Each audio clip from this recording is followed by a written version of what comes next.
Assalamualaikum warahmatullahi wabarakatuh. Waalaikumsalam warahmatullahi wabarakatuh. Ketemu lagi dengan saya, Dodi Dokong, di channel Di Luar Nalar. Channel ini biasanya akan menceritakan pengalaman-pengalaman yang berada sangat jauh di luar nalar. Kali ini kita kedatangan tamu yang namanya tidak mau untuk dipublikasi. Jadi untuk saat ini saya, Dodi, akan memanggil beliau, sebut saja dengan Bunga. Oke, Mbak Bunga, gimana ceritanya pengalaman Mbak Bunga yang sungguh mengesankan dan sangat di luar nalar ini? Iya, jadi itu ceritanya memang ini kan dari kecil ya. Saya itu bukan anak indigo sebenarnya, tapi dan saya juga bukan dari keluarga yang mengamalkan ilmu-ilmu yang kayak gitulah ya. Ilmu ya, bukan ilmu ya Iya, berarti ya. ilmu ya, ilmu. Kalau ilmu kan pendidikan ya, Iya. Om. Kalau dan keluarga saya memang dari Jawa. Tapi Jawanya tuh bukan Jawa yang kental banget ya. Tapi kita memang masih menggunakan tradisi ya. Dan di keluarga itu masih percaya dengan weton hari gitu. Dan hari lahir saya itu ada wetonnya kan. Wetonnya itu bagus gitu. Dan apa namanya? Weton ini yang membuat pengalaman-pengalaman mistis saya sehari-hari sampai saat ini Jadi, gitu. boleh dikatakan dengan weton itu apa yang tradisi Jawa ini menimbulkan pengalaman-pengalaman yang dihadapi Mbak Bunga sampai saat ini ya. Nah, kalau menurut orang Jawa, weton saya itu sangat disukai sama bangsa mereka, bangsa jin gitu ya, bangsa mereka. Dan menurut mereka itu saya itu aromanya harum. Harum. Dengan weton itu jadi harum ya? Iya, dengan weton itu jadi harum ya, seperti gitu. Kupu-kupu tertarik dengan bunga karena keharumannya. Nah, iya kayak gitu ya Om ya. Dengan Mbak Bunga dengan keharumannya. Iya. Iya. Lanjut lagi Mbak. Jadi pengalaman mistis saya itu yang pertama kali di rumah. Itu saya juga nggak tahu ya kalau itu pengalaman mistis. Saya rasa itu kayak biasa aja gitu, bukan hal yang menyeramkan. Cuman lama-kelamaan tuh saya jadi takut karena memang wujudnya tuh saya nggak pernah lihat. Tapi saya selalu nanya sama orang yang lewat itu, oh saya nggak lewat kok gitu. Jadi saat itu saya duduk di depan pintu. Nah, di depan pintu itu di dalam rumah. Oh, di dalam rumah, di depan pintu. Nah, sebelah pintu kan ada jendela ya, namanya rumah di kampung itu jendelanya besar-besar ya, Om. Di jendela itu ada gordennya. Nah, kalau pas abis maghrib malam-malam itu kadang aku suka duduk di depan pintu itu, duduk. Terus tapi pintu posisi tertutup. Itu gorden agak kebuka sedikit celah nih, ada kayak celah. Antara tembok dan gorden gitu. Bukan tembok dan gorden ya, jendelanya kelihatan. Jendelanya nggak tertutup full. Betul, nggak tertutup full. Itu kadang suka sekelebat lewat gitu, sekelebat lewat lagi. Itu kelihatan dari dalam. Dari dalam. Berarti sekelebat itu di luar. Dia ada di luar. Itu sekelebat lewat kayak putih doang, set gitu. Kayak orang lewat jalan cepet banget gitu. Gitu. Dan nggak sekali dua kali, itu beberapa kali saya mengalami hal itu. Terus penasaran dong, saya tanya sama keluarga saya yang memang pas lagi lewat gitu kan, Bule tadi lewat sini? Enggak lewat sini kok, tadi kayak ada perempuan yang lewat gitu, saya bilang gitu kan. Terus enggak kok, saya nggak lewat sini. Di situ saya mikir lagi, siapa ya yang suka lewat-lewat itu gitu. Terus udah itu saya nggak gubrisin gitu kan. Itu nggak sekali lagi, ada lagi di kamar juga seperti itu. Di kamar sama kan, ada jendelanya juga, dan jendelanya itu gordennya sama tuh, suka ada celah sedikit kelihatan kacanya gitu. Nah, kadang suka di situ suka ngerasa ada yang memperhatikan. Ada itu dari luar lagi. Dari luar. Berarti jendela ini menghadap keluar ya. Saya ada di dalam. Jadi kayak ada yang memperhatikan dari luar. Kan posisi rumah saya itu ada 3 kamar. ada 3 kamar. Kadang namanya saya anak bungsu ya, jadi suka-suka saya gitu, suka bilang, Bu, nanti aku mau kamarnya di depan aja, aku mau kamarnya di tengah, aku mau kamarnya di belakang. Setiap saya pindah kamar, dia pasti ada. Dan dia selalu kayak memperhatikan saya gitu. Dan suatu ketika saya tidur, terus mimpinya itu si perempuan ini nih, perempuan yang ada di yang rumah. Tadi suka keluar, yang sekelebat itu ya? Iya, mimpinya tuh si perempuan ini yang ada di rumah. Lalu beberapa kali mimpi ini kan mau mengganggu gitu kan, tapi dia nggak bisa masuk ke badan saya gitu kan. Oh, jadi di mimpi itu ingin masuk ke karena badannya Mbak Bunga? Iya, ternyata tuh ada yang melindungi saya. Jadi di mimpi itu kenapa nggak bisa masuk, karena ada tameng nih, ada tameng. Dan awalnya sih nggak kelihatan jelas nih tamengnya tuh apa gitu. Dan si doi ini, si perempuan ini, dia hilang begitu aja dan nggak pernah balik lagi gitu. Terus saya penasaran kan, kenapa sih dia nggak bisa masuk ke badanku gitu kan. Setelah kejadian itu, saya sering dimimpiin sama tameng saya ini yang ngelindungin. Oh, jadi setelah dimimpiin sama si doi itu, mimpi berikutnya sering datang. Tapi si doinya juga, maksudnya si tameng itu. Si tameng itu yang melindungi. Tapi saya nggak tahu, awalnya tuh cuman kayak tembok biasa gitu yang mengelilingi badan saya, yang melindungi saya gitu. Tapi lama-lama dia berwujud. Lama-lama dia berwujud seperti manusia normal gitu, manusia pada umumnya. Lama-lama dia berwujud, dia laki-laki, dan selalu pakai baju warna putih. Selalu pakai baju warna putih, dia pakai kaos kah, pakai baju kota atau jubah? Selalu pakai jubah putih. Ya, biasanya pakai jubah putih. Kadang pakai penutup kepala, kadang enggak gitu. Kadang juga pakai naik kuda, kadang dia datang tiba-tiba bawa pedang. Gitu. Nah, itu sering dimimpiin kayak gitu. Setiap saya mengalami kejadian mistis, kayak misalnya pas lagi di sekolah ada camping, terus di tempat camping itu ya namanya kemah ya, dan bermalam di sekolah kan kadang namanya hal-hal kayak gitu ada lah ya Om. Dan itu suka ngikut tuh ke rumah. Dan itu bikin kadang kalau saya badannya lagi nggak enak tuh jadi jatuhnya sakit. Itu doi yang lain ya berarti ya? Iya, doi yang lain. Ini di sekolah nih, di sekolah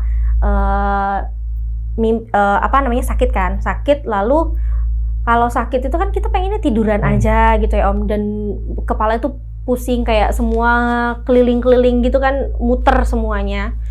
Itu tidur juga dimimpiin si yang gangguin di sekolah ini. Datanglah yang ngelindungin saya juga itu.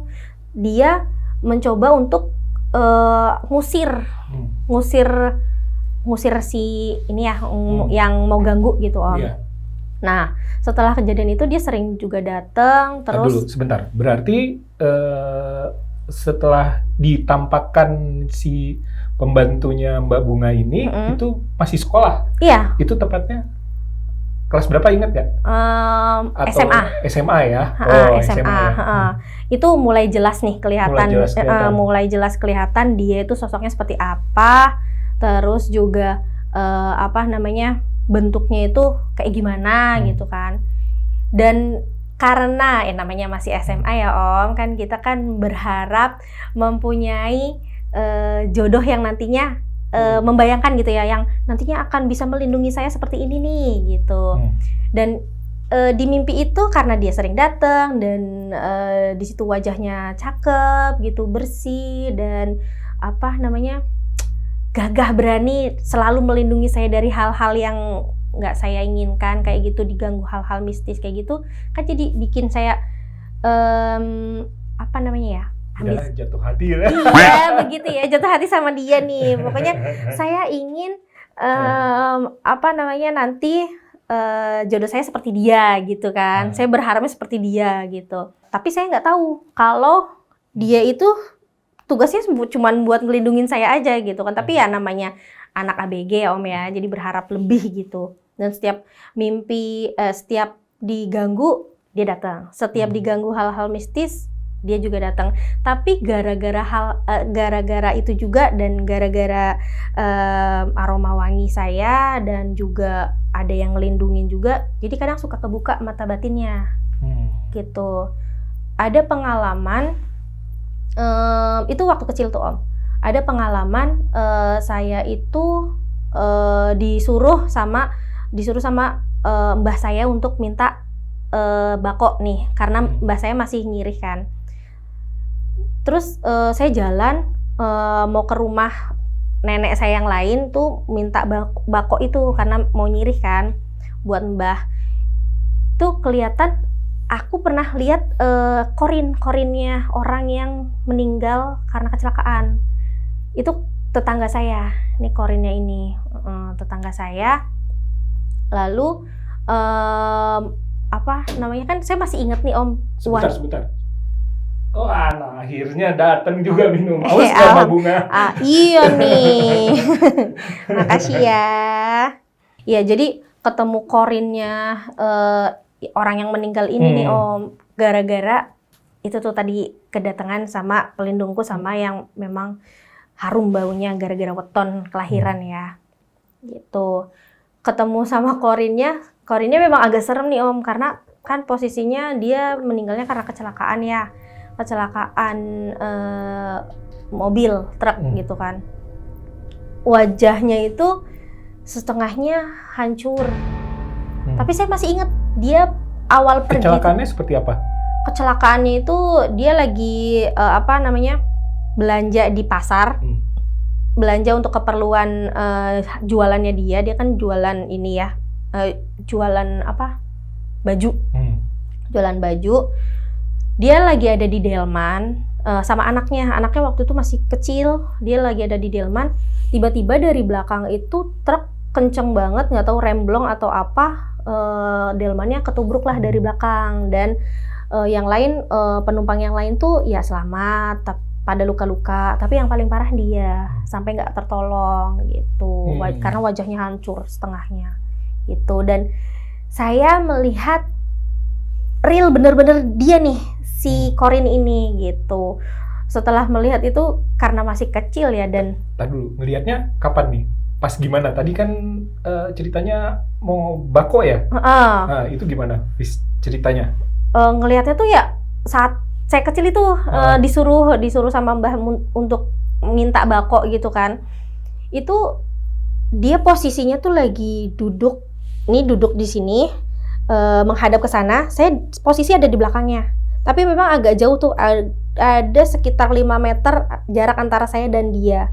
Dan beliau ini ya, si korinnya ini. Itu pas saya hampir deket pas berjajar kayak gini, kan kelihatan tuh posisi dari sampingnya. Itu kelihatan ini bekas lukanya sebelah sini. Dari situ saya langsung kabur, teriakan pulang ke mbah. Saya bilang, "Mbah, tadi saya lihat itu ada korinnya, ada setannya itu," saya bilang gitu. Nah, di situ saya nggak mikir aneh-aneh, karena nggak mikir yang kenapa saya bisa sampai lihat hal-hal kayak gitu. Nggak mikir aneh-aneh karena masih kecil juga kan Omnya. Jadi mungkin hal wajar karena masih kecil, mungkin ya mata batin saya lebih sensitif gitu. Saya pikir mungkin gitu. Salah satunya karena tadi wetonnya, wanginya itu ya. Iya.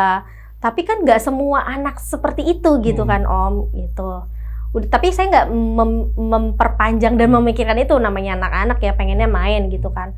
Setelah beranjak dewasa, terus sering banget mengalami kejadian-kejadian mistis. Pernah juga saya tidur di rumah saudara, posisi rumahnya itu kan kosong. Tapi saya tidur di kamar depan nih, gara-gara di depan TV itu kan saudara saya punya penampungan air di bawah tanah gitu. Pas diisi ke luber, airnya tuh banjir kemana-mana. Karena saya tidur di depan TV jadi banjir, saya pindahlah ke kamar depan. Saya pindah ke kamar depan, saya tidur sama sepupu saya. Di situ barulah kayak tempat tidur tuh kayak ada yang goyang-goyangin sampai bilang telinga saya denger jelas banget itu suara apa ya namanya, suara laki-laki. Suaranya agak berat gitu sampai bilangnya gini, Sana pergi. jangan ke sini katanya, jangan tidur di sini, bilangnya gitu. Iya, itu Berat ya suaranya. Iya, suaranya berat. Pokoknya kayak suara laki-laki yang memang ini banget lah, tinggi besar gitu ya. Terus Tapi kondisinya saya tidur. tidur, merem ya? Berarti? Merem, tapi di sana kayak rep-repan gitu, gimana sih? Oh Om? iya, Kayak rep-repan kayak ada yang tertindih ya? Iya, kayak gitu. Dan kayak nggak bisa gerak. Ada susah nih, ada susah gitu. Posisi tempat tidur goyang juga? Iya, kayak berasa digoyang-goyang gitu. Dan waktu itu masih di mimpi tuh. Terus saya bangun karena kaget dan takut. Saya bangunin sama sepupu saya. Cepetan bangun, ayo kita pindah aja yuk, tidurnya di depan TV aja. Aku nggak mau tidur di sini, aku takut. Aku bilang gitu. Terus kata sepupuku gini, nggak usah takut, orang nggak ada apa-apa. Ya kamu nggak digangguin, aku dari tadi digangguin, ayo cepetan, pindah aja gitu. Terus di situ aku nggak bisa tidur lagi. Mungkin dia ngebangunin aku karena dia merasa terganggu sama pendamping aku ini. Jadi sepupuku ini kan nggak ada ini ya Om, nggak ada yang melindungi lah ya. Iya, jadi ya, dia biasa aja gitu kan. Biasa aja ya. Jadi dia biasa aja gitu. Nah karena aku ada yang dampingin, jadi dia merasa terganggu nih akan kehadiran aku gitu. Gitu akhirnya udahlah itu. Tapi dia nggak berani ganggu yang sampai masuk ke mimpi sih. Cuman ini aja, action aja yang dorong-dorong tempat tidur gitu. Udah tuh. Itu kejadian mistisnya. Lalu ada lagi Om, apa ya namanya, pas saya kuliah, kebetulan dosen saya itu mengadakan seminar internasional dan meminta saya dan kelompok saya itu untuk mengisi penampilan pembukaan, yaitu menari gitu kan, menari di salah satu universitas. Saya nggak bisa sebut ya universitasnya gitu. Nah di universitas ini latihan keras. Terus pas hari sebelum hari pas JR itu kan sore nih JR-nya, pas malam itu saya mau ke toilet nih Om. Tapi toilet di atas itu yang di dekat gedung yang ballroom yang kita mau tampil itu lagi rusak airnya, kerannya, jadi nggak nyala. Saya disuruh untuk ke bawah aja, ke toilet bawah. Ke toilet bawah, kan itu gedung ada di lantai 4 yang kita mau tampil. Nah, toiletnya itu ada di lantai 1, jadi kita keluar dulu, naik lift ke lantai 1. Dan itu posisi udah malam kan nih, sekitar habis isya lah. Ba'da isya itu sekitar jam 8 ya, 8 atau setengah 9 gitu. Kita mau turun, mau ke toilet, tiba-tiba kan kita kan namanya dari lantai 4 kan, karena mau ke toilet di lantai 1 kita mencetnya lantai 1 dong Om. Iya. Tapi itu di lantai berapa, di lantai 2 atau lantai 3 itu tiba-tiba pintu lift kebuka.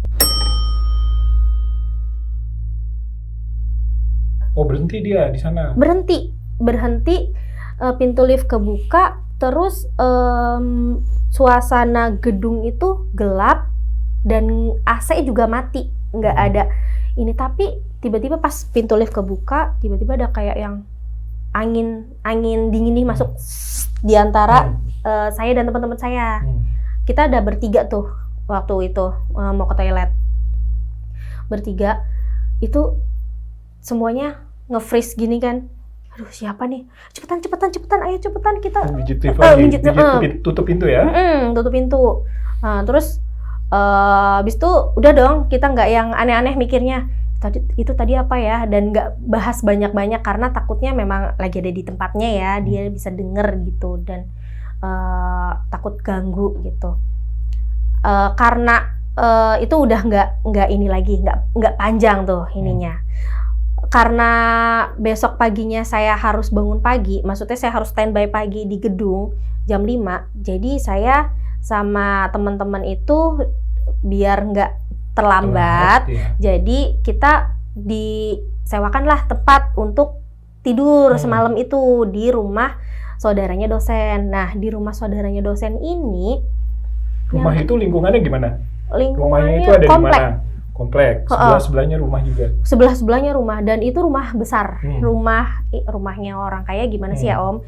Gitu, dan kamarnya pun besar-besar. Kayak kamar-kamar ya kamar besar lah yang ini banget, karena tempat tidurnya pun besar gitu, yang ada kamar mandi di dalamnya gitu.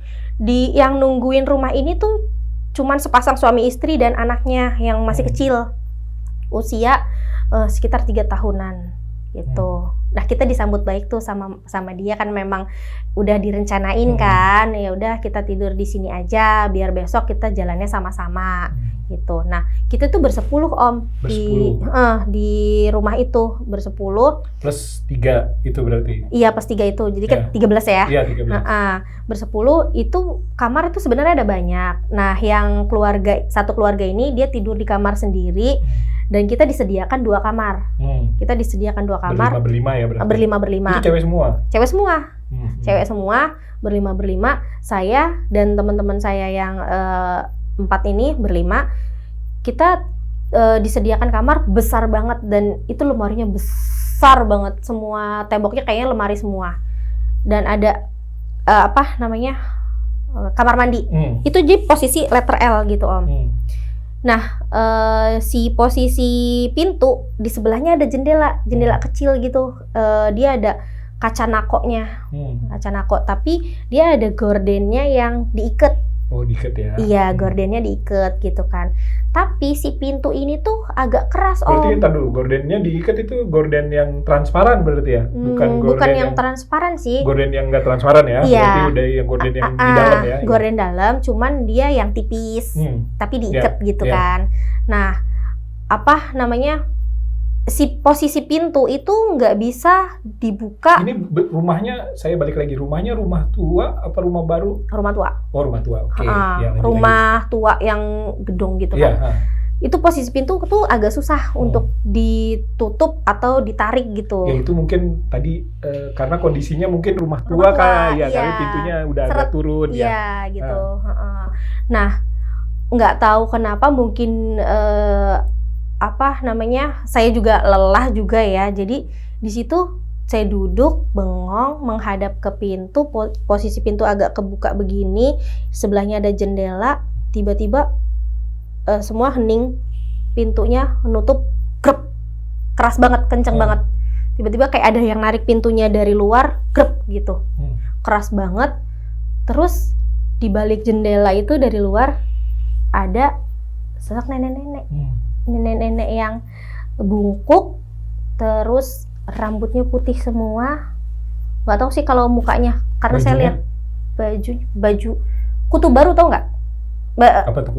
Apa sih, kebaya, pakai kebaya nenek-nenek gimana sih, kebaya nenek-nenek kayak gitu, yang tapi kayak warnanya kalau nggak salah waktu itu abu-abu, ada kayak bunga-bunganya gitu, dan dia bungkuk.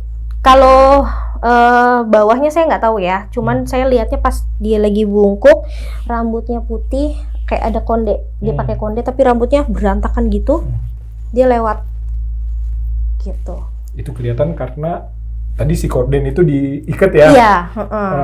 Di situ saya bengong, saya mikir itu tadi apa gitu, itu tadi apa yang lewat.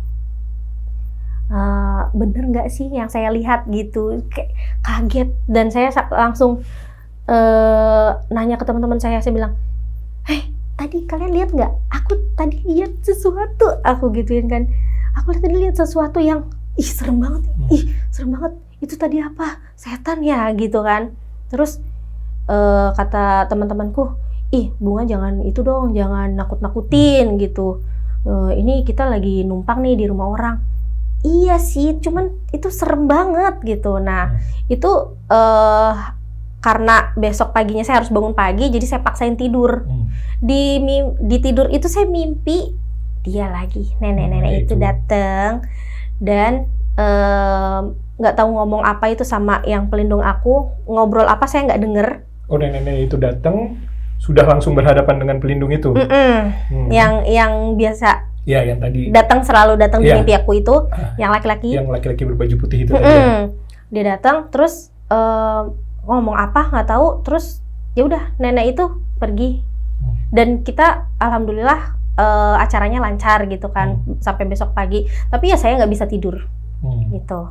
Dan saya sempat mikir itu siapa ya, dan laki-laki itu siapa gitu. Kenapa dia selalu datang kalau saya lagi ada yang ganggu. Terutama gitu. yang ganggu itu Mereka secara halus ya, di luar nalar. Iya, kayak gitu. Dan itu saya nggak pernah dengar suara si laki-laki ini, nggak pernah dengar. Kalaupun ketemu juga cuman papasan, senyum, udah gitu doang. Kayak gitu aja. Nah terus udah nih, singkat cerita saya ketemulah sama suami saya. Dulu kan masih pacarannya, karena waktu zaman kuliah tuh masih pacaran. Sekarang masih pacar? Enggak. Bekas pacar? Enggak dong. Saya sekarang udah jadi suami ya. Okay. Nah dia selalu tanya gini, Bunga, kamu tuh suami saya sempet lihat pendamping saya ini gitu. Makanya dia nanya, Bunga, kamu sebenarnya tuh dari keluarga apa sih? Gimana sih keluargamu tuh? Pernah juga ada pertanyaan dari suami waktu masih pacaran tuh yang bikin saya tercengang. Dari keluargamu ada nggak yang pernah ngelmu? Sempet dia pernah tanya begitu. Saya kaget dong. Enggak kok, nggak ada. Saya dari keluarga biasa aja. Mbahku juga orang biasa aja, bukan yang suka ngelmu gitu. Ya namanya orang zaman dulu kan mungkin ya ada lah ya kayak susuk, apa pasang apa gitu untuk penglaris pas dia jualan. Tapi nggak yang ngelmu kayak gitu. Dia selalu nanya tuh waktu awal-awal pacaran, dia cuman gitu doang.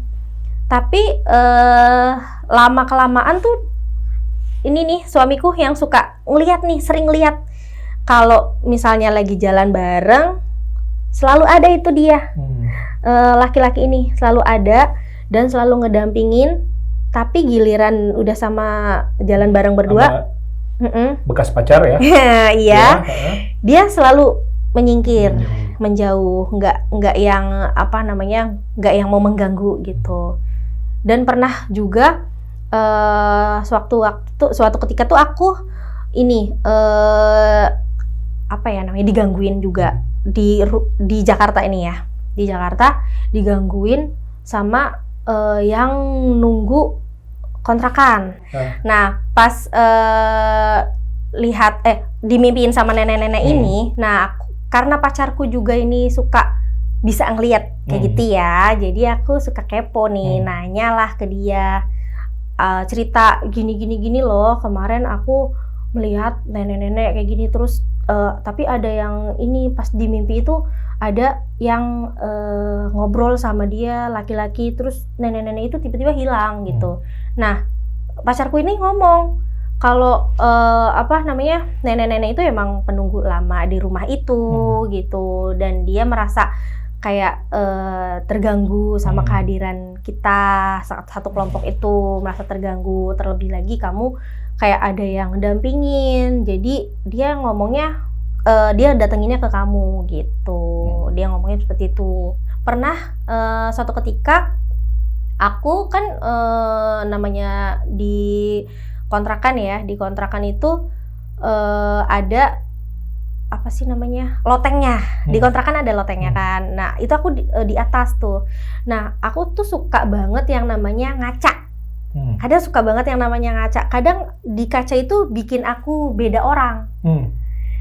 Karena nggak tahu kenapa itu setiap ngaca di situ sering banget ngobrol, kayak ngobrol sama kaca. kayak di kaca itu kayak bukan aku gitu. Kadang iya. Oh, lo ngobrol karena lo ngerasanya itu bukan lo gitu ya? Iya, jadi kayak temen curhat gitu. Kalau kan namanya anak ABG kan biasa curhatnya sama temen ya. Kalau ini aku ngobrolnya sama kaca. Jadi semua rahasia aku tuh sama kaca. Gitu. Semua hal yang aku inginkan atau cita-citaku ya ngobrol sama kaca gitu. Jadi ngobrol sama kaca, dan kadang di kaca itu kadang mukaku beda. nggak yang aku gitu. Kadang juga bikin aku, ih kok beda gitu. Jadi kayak langsung tutup kacanya. Tapi nanti buka lagi kacanya, tutup lagi gitu. Jadi suka ngobrol. Kamu Tapi tuh lo nyaman ya? nyaman. Ngobrol sama kaca tuh nyaman, kayak ngobrol sama diri aku yang lain gitu. Dan dia kadang kayak dua kepribadian gitu kan. Tapi ya bukan yang aneh ya, kepribadiannya dia lebih ke positif. Dia lebih kayak yang membangun gitu kan.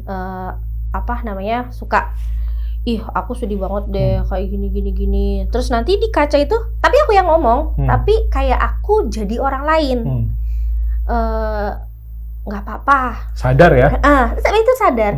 Tapi kadang juga nggak sadar, tapi tiba-tiba kok kayak ada yang menguatkan gitu. Kayak pas kita lagi ada masalah gitu, ngobrolnya sama kaca, kenapa ya aku begini ya, begini. Terus nanti kayak ngobrol sendiri tapi di kaca nih, nggak apa-apa, namanya orang hidup itu pasti punya masalah gitu. Itu kita menguatkan sendiri, tapi di kaca itu kayak aku jadi orang lain gitu. Di kaca itu orang lainnya itu ada kemungkinan laki-laki atau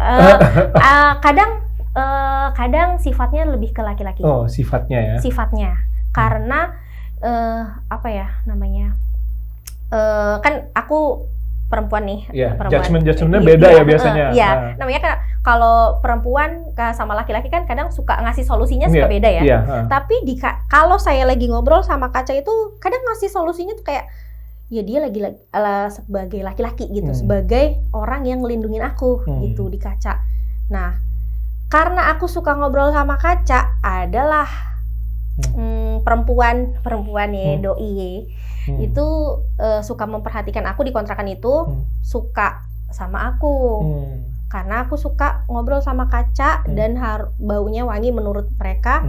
Terus ngobrol sama kaca, mungkin di kaca itu sebenarnya pantulan dari doi ya, doi si penjaga aku ya, yang laki-laki itu gitu. Jadi kayak aku ada pribadi yang kayak laki-laki, kadang jadi anak perempuan gitu. Jadi kayak tomboy gitu dulu waktu zaman aku sekolah gitu. Nah itu si doi ini, si cewek ini dia suka gangguin nih karena ngelihat aku mulu kan. Kalau aku sering ngobrol sama kaca itu dia suka gangguin kayak masuk dalam mimpi gitu, dan bikin saya nggak bisa tidur sampai jam 4 pagi. Itu ingat loh mukanya?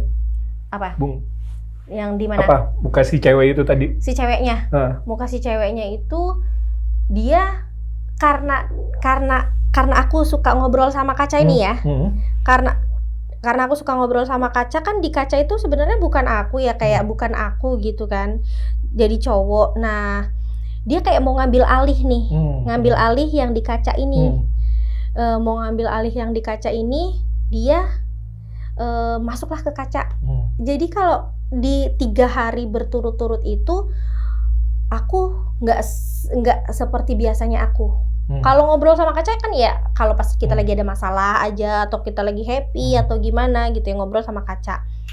Tapi hari itu ngobrol sama kaca tuh dari pagi sampai jam 4 subuh itu ngobrol aja sama kaca. Jadi kayak aku nyaman banget sama kaca, tapi kadang kalau pas dilihat lagi, kok beda, wajahnya bukan aku, tapi rambutnya panjang. Sementara aku rambutnya dikuncir.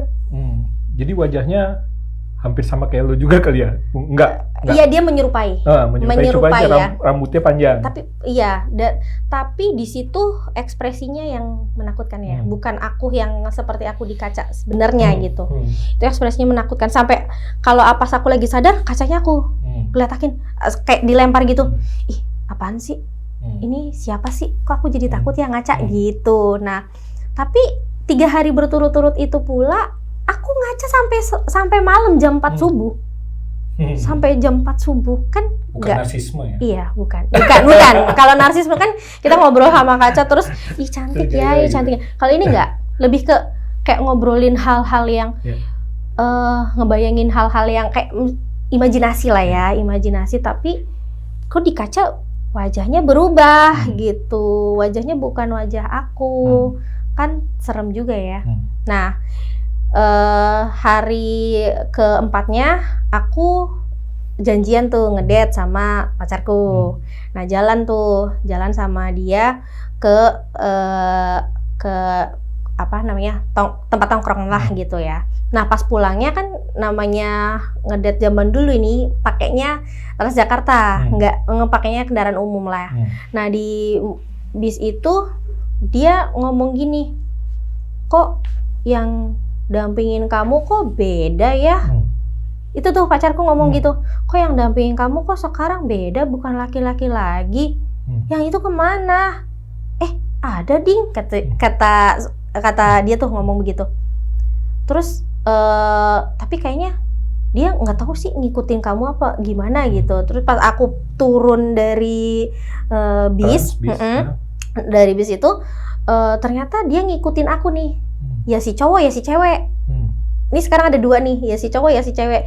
Ini ngikutin, tapi kayak si cowok itu lebih kayak ngejaga gitu. Maksudnya jangan inilah, jangan deket-deket gitu kan. Pas pacarku ngomong kan, ngechat di aku kan, kok kamu ada ngerasa beda nggak beberapa hari ini? Iya aku ngerasa beda, kayak aku nggak bisa tidur, aku tidurnya sampai jam 4 malam gitu kan. Terus suka ngaca, tapi ngacanya biasa kan aku ngaca cuman beberapa ini aja kan, kalau udah ngantuk ya udah tidur gitu kan. Tapi ini kok beda banget ya, ngaca itu kayak pengennya ngaca aja gitu. Terus akhirnya cowokku tuh kan dia punya saudaranya tuh bisa ya ngobatin orang-orang kayak gitulah, berilmu lah ya. Iya. Nah diobatin lah sama saudaranya pacarku itu. Ternyata si cewek ini emang penghuni kontrakan, tapi suka sama aku karena aku suka ngobrol sama kaca. Gitu. Karena di kaca itu sebenarnya kayak bukan aku gitu. Dan diusir lah karena si pelindungku itu kayak mungkin dia terlalu kuat untuk ini, jadi dia nggak bisa untuk yang ngebantu gitu. Akhirnya pacarku ini yang bantuin gitu. Tapi di situ juga di mimpi kayak dia berusaha keras nih. Di mimpi tuh dimimpiin juga nih Om. Meskipun aku nggak bisa tidur, tapi kan setelah jam 4 sampai subuh pagi itu baru mulai bisa tidur. Sempet klub gitu ya. Sempat bisa tidur. Dan di mimpi itu juga kayak dia lagi berantem, kayak nggak kelar-kelar ini berantemnya gitu. Udah tuh setelah kejadian itu saya udah nggak ini lagi. Terus sering jalan dong sama pacarku itu yang sekarang pacar bener nih ya. Iya, pacar bener. Iya. Nah, suatu ketika dia nanya gini, "Oh, kamu sekarang udah ini ya, udah beda, maksudnya yang dampingin kamu tuh sekarang udah lebih apa ya? Lebih ke lebih apa sih namanya? Lebih nggak jarang ada. Jarang muncul. Iya. Kemana nih kata pacarku gitu. Ya mana aku tahu, aku kan nggak bisa lihat. Aku kan paling kalau sesuatu aja kan bisanya gitu kan. Dan ini ada yang beda nih, kenapa ya gitu. Terus waktu itu memang udah serius nih sama pacarku ini kan, udah mau ya udah kita menuju ke pernikahan gitu kan. Ya udah kita serius nih. Nah, 6 bulan sebelum nikah aku dimimpiin. Setelah sekian lama dia nggak pernah muncul dalam mimpi aku, yang aku harapin kayak aku kangen nih sama sosok dia gitu. Aku kangen sama orang yang selalu melindungi aku kalau aku lagi ada kejadian mistis gitu kan. Ada yang inilah, aku kangen sama dia. Dan rasa kangenku itu terobati, dia datang lah ke mimpi aku tuh Om. Dia datang ke mimpi aku, terus yang selama ini dia nggak pernah ngomong. Ketika ketemu aku cuman senyum aja, terus atau bantuin aku, atau misalnya aku lagi dikejar-kejar sama setan gitu, dia bantuin aku lari, dia enggak. Di dalam mimpi ya? Di dalam mimpi. Dia enggak. Dia ngomong sambil senyum, sambil bilang gini, sekarang aku sudah menemukan orang yang tepat buat kamu, kata dia di dalam mimpi. Sekarang aku sudah menemukan orang yang tepat buat kamu, dan sampai di sini tanggung jawab aku ke kamu, katanya gitu. Sampai di sini tanggung jawab aku ke kamu. Sekarang aku udah bisa melepas kamu bersama orang lain, katanya gitu. Maksudnya gimana? Aku nggak tahu dong. Tapi dia nggak jawab. Maksudnya gimana? Dia nggak jawab itu. Oh, sempat komunikasi ya? Sempat komunikasi itu di dalam mimpi ya, Om. Sempat komunikasi. Aku nanya maksudnya gimana? Ya nggak jawab apa-apa, terus tiba-tiba hilang gitu. Lalu karena penasaran dan sempet kan pacarku pernah nanya siapa sih dia, siapa sih aku, latar belakangku apa gitu kan. Aku nanyalah ke pacarku ini, kamu kan waktu itu pernah bilang ya Mas, kalau aku tuh ada yang dampingin. Waktu itu yang dampingin laki-laki atau perempuan? Aku baru penasaran tuh di situ. Laki-laki, aku nanya gitu kan. Iya laki-laki. Orangnya kayak gimana? Aku nanya gitu kan.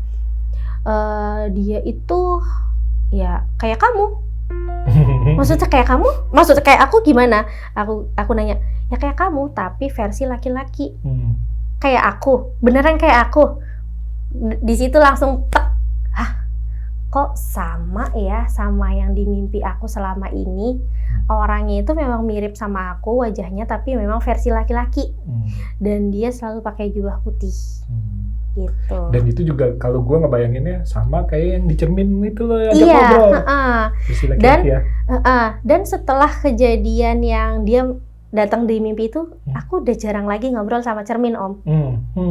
Udah jarang lagi ngobrol sama cermin? Iya, udah jarang lagi ngobrol sama cermin. Udah nggak yang kayak kalau lihat cermin tuh kayak ngelihat diri aku yang lain gitu. Udah nggak. Setelah mimpi itu dan dia ngomong udah nyerahin aku ke orang lain gitu, itu udah nggak lagi. Cerminnya sadar nih, bercanda. Cerminnya sadar, ini muka gue yang asli. Iya kayaknya ya Om ya. Nah terus dari situ pacarku nanya gini,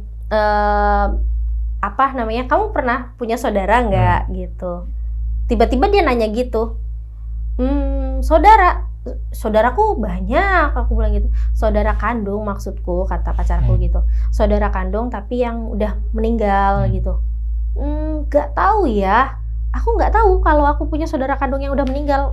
Semua kakak-kakakku sih alhamdulillah sampai saat ini sehat, aku bilang gitu. Bukan yang sekarang, bukan yang saat ini, tapi dulu. Coba kamu tanyain sama orang tua kamu, pernah nggak orang tua kamu itu hamil terus keguguran gitu. Karena penasaran, akhirnya saya tanya dong Om sama orang tuaku. Itu pas lagi berdua nih, pas bertiga, aku, bapak, sama ibuku lagi ngobrol lah santai gitu. Terus tiba-tiba aku nanya gini, Bu, ibu tuh pernah keguguran gak sih Bu? Aku nanya gitu kan. Terus ibuku sama bapakku kaget dong. Kok kamu tahu? Emang ada yang cerita sama sekali ya? Iya, soalnya ya? Bapak sama ibuku gak pernah cerita. Kamu tahu dari siapa? Dari bule? Dari Om? Enggak. Ada sih yang ngasih tahu aku. Tapi pernah nggak nih aku nanya gitu kan, maksa-maksa bapak sama ibu untuk cerita.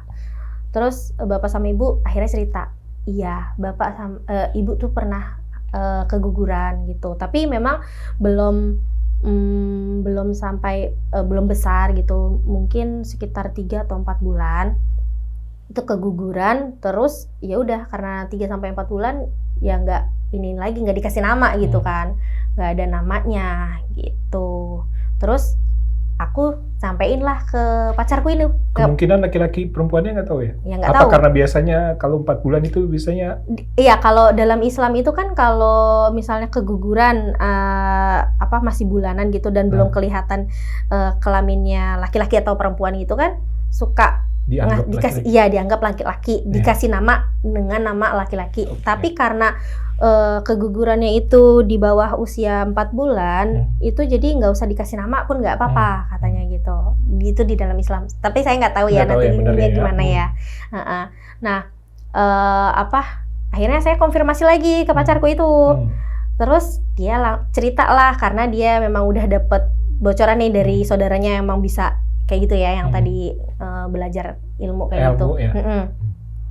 Nah, pacarku cerita, iya, mungkin sebenarnya yang selama ini jagain kamu sebelum aku itu ya dia, saudara kandung kamu itu. Itu sebelum lo lahir atau sesudah lo lahir kan? Maksud gue kakak atau adik? Kakak. Oh kakak jatuhnya. Karena aku bungsu, bener-bener bungsu, dan setelah aku ibuku nggak hamil lagi, gitu. Jadi sebelum aku ada itu.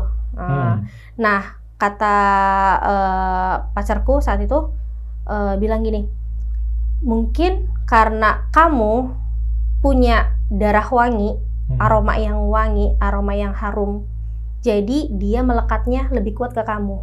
Makanya dia selama ini jadi tameng kamu dari kecil sampai saat ini, gitu. Tapi terus aku kepo dong. Terus kamu lihat nggak saat ini ada nggak? Nggak ada. Dia udah nggak tahu kemana, katanya gitu. Akhirnya aku cerita dong ke dia. Iya, kemarin itu aku itu mimpi begini. Ternyata kata dia tuh bilang dia udah selesai tanggung jawabnya buat jagain aku karena aku udah mau menikah gitu. Udah ada orang yang tepat yang lebih bisa jagain aku gitu. Jadi udah diserahkan ya?